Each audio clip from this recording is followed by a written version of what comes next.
Hello and welcome to my channel. Today I'm going to be making chicken tamales with red sauce. So if that's something you're interested, go ahead and stay tuned and I will show you how to make them. And if you're new to my channel, don't forget to subscribe and hit that bell notification so you will be notified every time I make a future video. So let's get So the first thing that you're going to want to get out are your corn husks. You're going to want to put them, I soak mine in really hot water for a couple hours before I'm ready to get started. So here they've already been soaking for a little while. I'm not going to take them out yet, but I just put them in a really large bowl. I put the hot water in, and then I use something to help hold them into the water so they stay down in there. And then I just let these soak until I'm all the way ready to use them. So make sure you do this before you start anything else because you want these soaking for a couple of hours. And then while those are soaking, you can go ahead and get out your meat. I've got my chicken here, and I've also got my pot there of boiling water, almost boiling, and I'm going to go ahead and put the meat in there because I like to use shredded chicken. So I'm going to go ahead and cook this all first so that I can shred it. So I'm going to put this in the pot of water and I'm going to let it cook in the water for about an hour and a half or so, and then we will be back to shred it and put everything else together. And while that's cooking, we'll go ahead and also get together our masa and our red sauce as well. So let's get on to that. Alright, so while you are cooking the chicken, you want to get another pot to put on your stove and have that start to boil, and in that pot we're going to be getting our ingredients for our sauce. So I've got my pot just about boiling here. So what I have is I have some guajillo chilies. I've got I think 9 here, and then I have a couple of the ancho chilies. I've cut all of them open, took all the seeds out, everything like that, so you don't have any of that stuff in there. And then you are going to go ahead and put those in your pot. And then I also have 7 medium to large Roma tomatoes. I just cut out the core portion there, and what you're going to do is go ahead and put this in the pot as well. And you are going to let all of this sit in there until it starts to boil, and then once it's boiling with these in there, you are going to let it sit for 5 minutes. And then you are going to turn it off and just let it sit for maybe another 10 minutes or so. And so everything gets really nice and soft, and then we're going to put it in the blender. So once that's done, we'll come back and we will get it in the blender so we can get it with the chicken. And then once that's done, we will get started on our masa. Alright, so now here in my blender I have put the tomatoes and the peppers that I was boiling on the stove, and I also added just about 4 cups of water.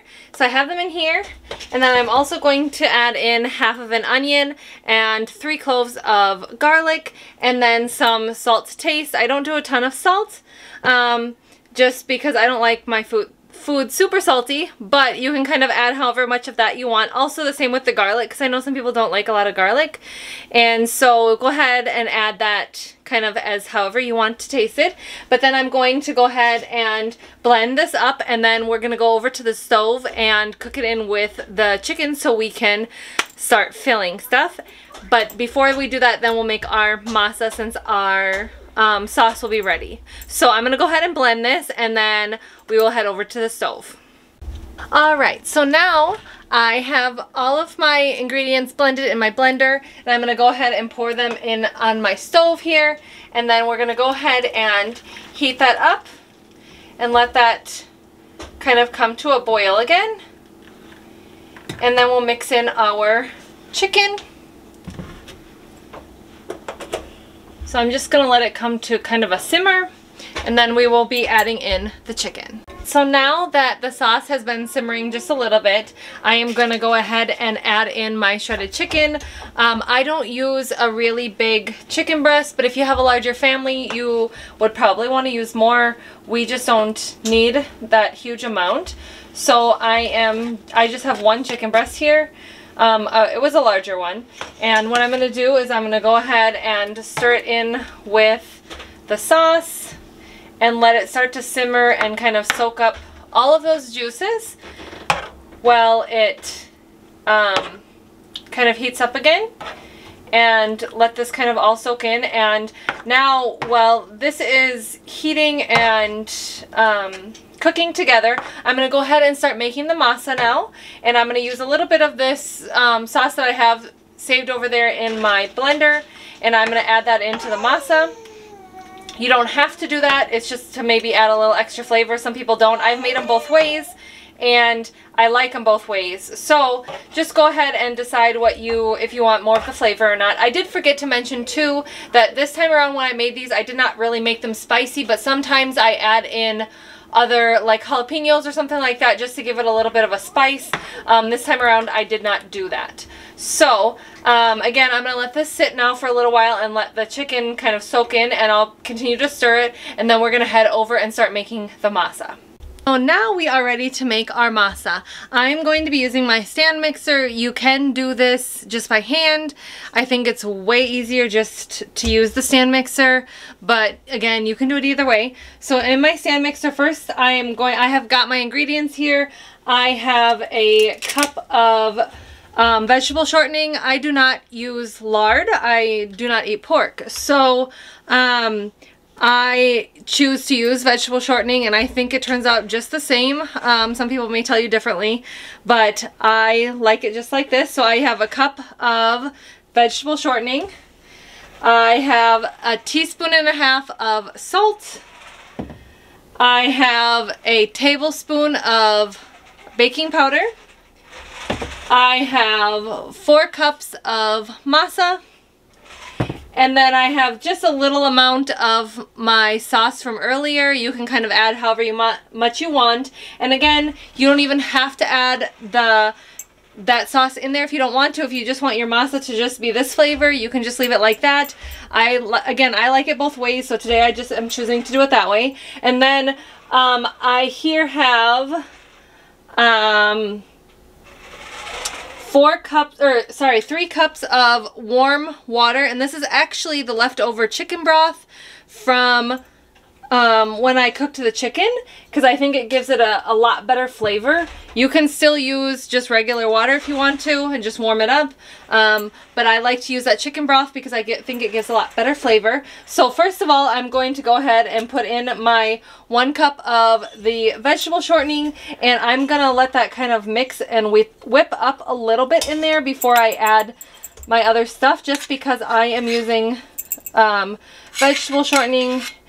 So I'm going to go ahead and just whip this up first. And now that I have vegetable shortening kind of whipped up a little bit, I'm going to go ahead and add in the masa and the hot water a little bit at a time for both of them until all of that is in there.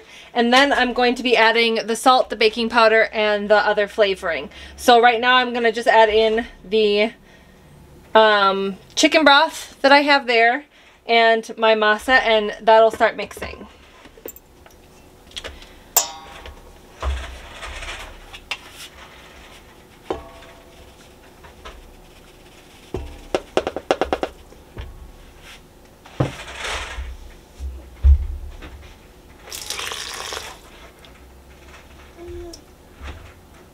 I have all of the masa and the water and the vegetable shortening mixed in here together, and now that that's been mixing for a couple minutes, I'm going to go ahead and add the salt and the baking powder in there. And then I will also add in the flavoring, the red sauce. And then let that all mix together, and then I'm going to let that mix together for maybe 5 to 10 minutes or so, and then we'll be back and we can see the consistency and make sure it's ready to go so we can get started filling everything. Alright, now we have all of our ingredients. We have made everything. We've got the chicken made with the sauce, we've got the masa, and we have our husks now out of the water. And so we are gonna go ahead and start assembling the tamales. And I have brought along my beautiful assistant today to help us out. And so we are gonna go ahead and put them together. I'm gonna show you how we do it, and then we're just gonna kind of do it quick. And then I'll show you when we go and put them in the steamer pot. So her and I are going to do this together. So come along with us and I will show you how I put them together. Alright, so what you're going to do is you're going to have your corn husk and you're going to just put it in one of your hands. I've got my masa here off to the side, so I'm going to just put some down in there, and then I'm going to spread it out just along the whole thing. And then after I finish that, then my daughter will add in the chicken to the inside. Alright, so now I have the masa over the whole corn husk, and now my daughter is going to put in a scoop. Come on, love.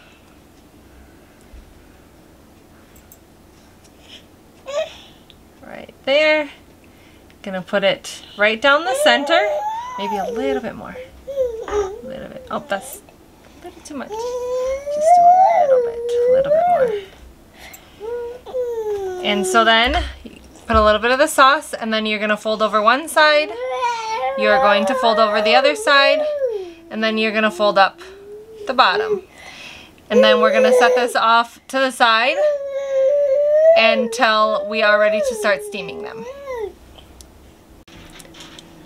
Alright, so now that I have made all of the tamales, I have them sitting in a small steamer pot. I need to get a bigger one actually.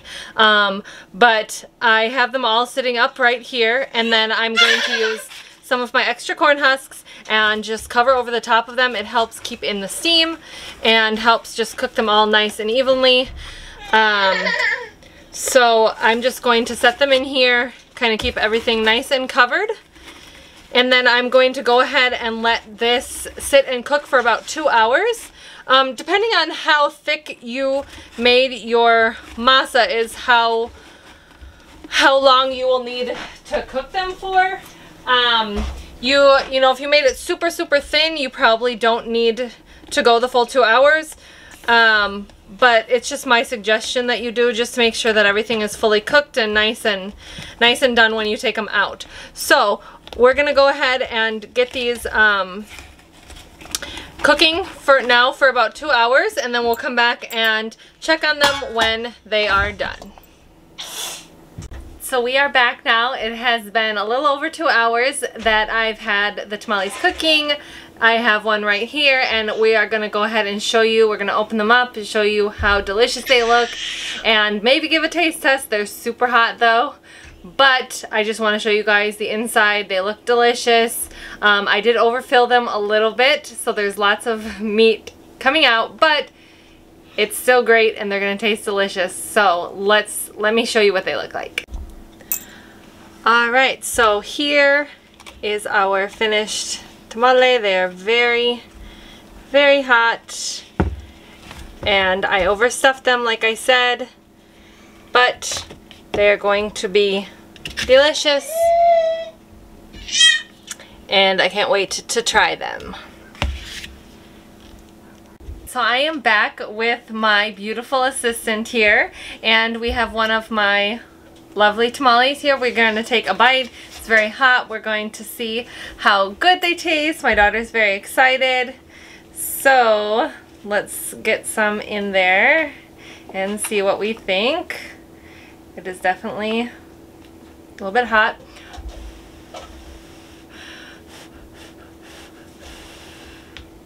Try it. Alright, now it's my turn to see what they taste like.